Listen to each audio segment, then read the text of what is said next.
Já se passaram cerca de 1.450 dias, o que equivale a 4 anos.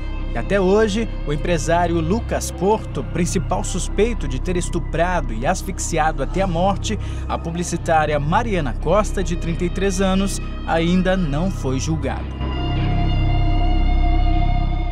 Ele já foi encaminhado para o Tribunal do Júri Popular, né? Para a realização da sessão do Júri Popular, em que ele será julgado, né? Julgado, será condenado ou absolvido, né? Porque é competência do Júri Popular esse tipo de crime, né? Que foi cometido por ele. 13 de novembro de 2016. Naquele dia, Mariana estava em um almoço de família com a mãe, a irmã, o marido da irmã, o cunhado Lucas Porto e as 2 filhas. Na volta, Lucas teria deixado Mariana e as 2 filhas em casa, neste condomínio no bairro do Turu. Lucas sai e 30 minutos depois teria retornado ao condomínio, subido de elevador até o 9º andar onde Mariana morava. Cerca de 40 minutos depois, ele sai pelas escadas, com aparência nervosa, cabelo despenteado e roupa bagunçada. Tudo foi registrado pelas câmeras de segurança do condomínio e foram estas imagens que ajudaram nos primeiros rumos da investigação. Exames foram realizados e indicaram marcas de violência no corpo de Mariana. Lesões no pescoço apontaram para o sufocamento. Um travesseiro estava sobre o rosto da jovem no momento em que foi encontrada. Ela ainda chegou a ser levada para um hospital particular, mas já estava sem vida. Lucas foi preso em flagrante. Para a polícia, as imagens do circuito e depoimentos de testemunhas foram suficientes para se decretar a prisão temporária dele. Com relação ao processo que tem como vítima a senhora Mariana Costa, o Ministério Público trabalha desde o início com a delimitação da autoria delitiva bem cristalizada e trabalha para que ocorra a condenação do réu. A nossa atuação se dá nesse sentido e temos certeza de que toda a prova produzida é uma prova robusta e cristalina, no sentido de demonstrar essa autoria. Lucas Leite Ribeiro Porto era casado com Carolina, irmã de Mariana. Os 2 estavam em um relacionamento há 20 anos. Em depoimento, Lucas disse que, apesar de nunca ter mantido relações extraconjugais, era apaixonado por Mariana havia 3 anos e esta teria sido a motivação do crime. A primeira audiência de instrução foi realizada em março de 2017. Foram ouvidos o marido da vítima, Marcos Renato, a ex-mulher do suspeito, irmã de Mariana, Carol Cunha, uma amiga da vítima e o superintendente estadual de homicídios e proteção à pessoa da época. Também foram ouvidos uma psicóloga e um psiquiatra que atenderam Lucas. Na segunda, que aconteceu no mês de maio, a defesa de Lucas pediu um exame de sanidade mental, alegando que o suspeito sofria transtornos mentais. Em maio de 2018, após diversos exames, o parecer técnico dos médicos do Hospital Nina Rodrigues apontou que Lucas era completamente responsável por seus atos. Bom, inicialmente quem postulou a instauração de um processo de incidente de sanidade mental foi uma outra equipe de advogados. O resultado do laudo diz que ele é imputável, ou seja, é responsável e sabe sim lidar com todos os atos que ele praticar. Isso não quer dizer que seja o crime do qual ele esteja sendo acusado. Quando a perícia diz que ele é responsável pelos seus atos, ele se refere aos atos cotidianos e equivocadamente se deu o entendimento de que esses atos seriam os atos delituosos dos quais ele está sendo acusado. Então isto é uma grande inverdade. É um equívoco quando se diz que ele é responsável pelos seus atos, está atrelando esses atos a um ato delitivo, do qual ele não cometeu. Em 25 de outubro de 2018, durante a terceira audiência de instrução do caso, o suspeito não respondeu às perguntas feitas pelo juiz e pela acusação, mas negou a autoria do crime ao responder os questionamentos da defesa. O juiz da 4ª Vara do Tribunal de Júri, José Ribamar Luiz Júnior, durante essa última audiência, pronunciou Lucas Porto para ser julgado pelo júri popular pelos crimes de estupro e homicídio triplamente qualificado, tendo como qualificadores motivo torpe, sem chance de reação da vítima e feminicídio. O total de todas as penas pode chegar a até 60 anos de prisão.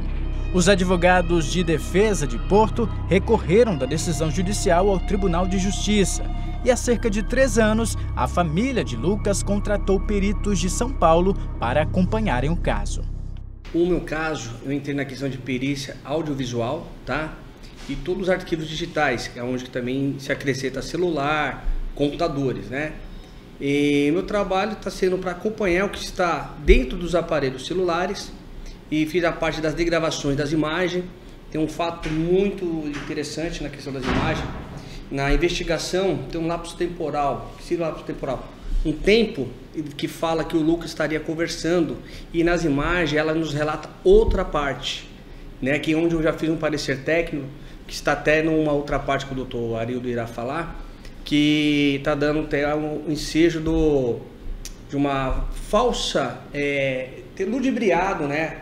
Ou fracionado o vídeo, né? A quebra da cadeia de custódia. Então, o meu trabalho está sendo feito nessa parte, né? Onde que pode estar até chamado aí a fraude processual pela essa fragmentação que existe nos vídeos. Por quê? No relatório fala que está 8 minutos, dentro do vídeo só tem um período de 1 minuto e pouco, tá? Então tem uma diferença. Então eu vou fazendo a parte das degravações das imagens, né? E tudo que está dentro dos aparelhos celulares, acompanhando. Na quinta-feira passada houve a parte da acústica, onde eu e o Dr. Sérgio Hernandes acompanhamos, e hoje, que é terça-feira, né, fizemos a parte final da coleta, extração de dados do celular. Conseguimos só de uma parte, agora vamos pedir a quebra de sigilo ou judicialmente, ou se não conseguir a senha, né, vai ter que ser feita a quebra de sigilo do telefone.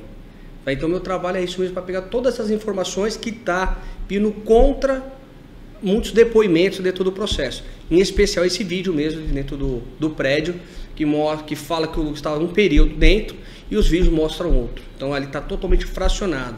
E para nós peritos, isso daí, queira ou não, é edição, né? É uma quebra da cadeia de custódia, porque ele devia ter vindo aqui numa ordem cronológica, né? Então dentro dessa ordem cronológica, tentamos fazer o trabalho e viu que ali existem essas fragmentações, tá? Então o meu trabalho como perito audiovisual está nessa linha. A defesa vem trabalhando nesse caso faz 3 anos, tanto advogados como peritos, assistentes técnicos, ok? Estamos trabalhando 9, foram feitos pareceres técnicos, certo? Criminalísticos, médicos legais, nós temos peritos médicos legistas, peritos em áudio, temos advogados criminalistas, né? E nós contestamos, ao longo dos 3 anos, diversos fatos, tá, relacionados com o crime. Por exemplo, o estupro.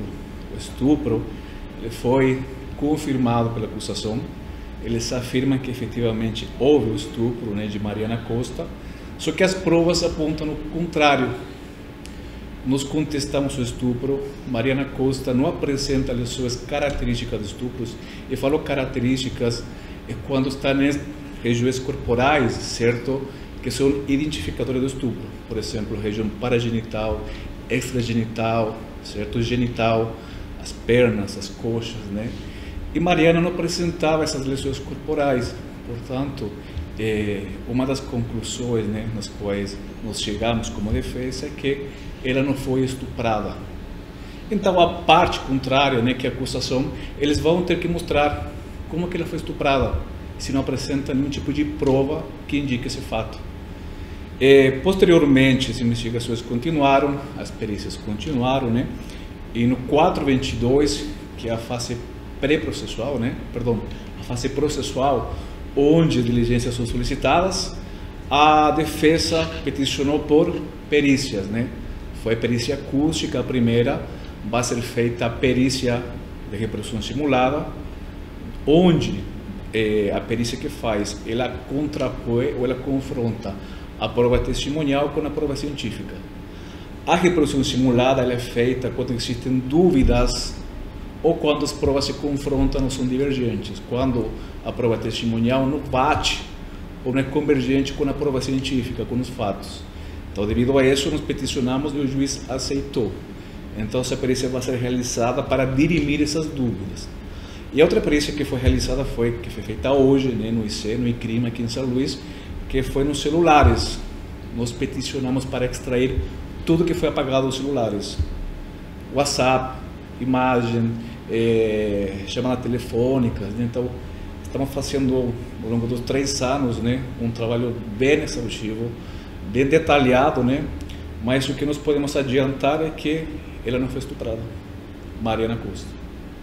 O que mais fala? Acho que é isso aí. É que assim, a gente está trabalhando, né? Vai ter o júri popular, a gente não pôde, né, falar tudo que nós apuramos, né? O estupro, nós apresentamos as provas, né, de que não houve estupro, já foi apresentado. No processo consta o parecer técnico que eu fiz sobre essa questão, tá? E é categórico, ela não foi estuprada.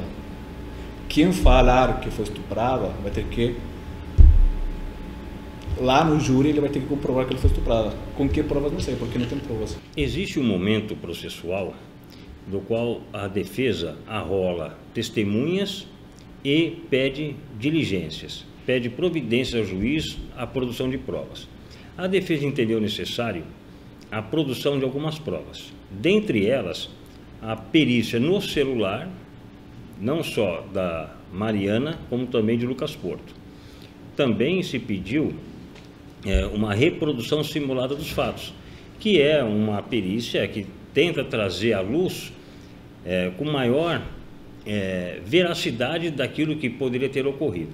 Pega-se a versão de várias pessoas para que se possa fazer este laudo.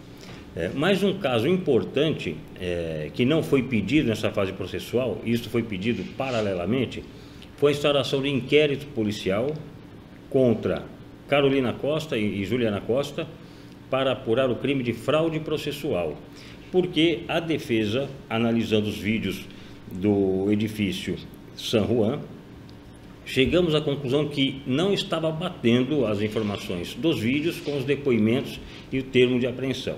Diante disso, comunicamos o Ministério Público e o Ministério Público, por sua vez, determinou a investigação dessas pessoas, não só pelo crime de fraude processual contra as irmãs de Mariana, que infelizmente faleceu, mas também contra os policiais que elaboraram um termo e ali inseriram, a princípio, informações relevantemente falsas.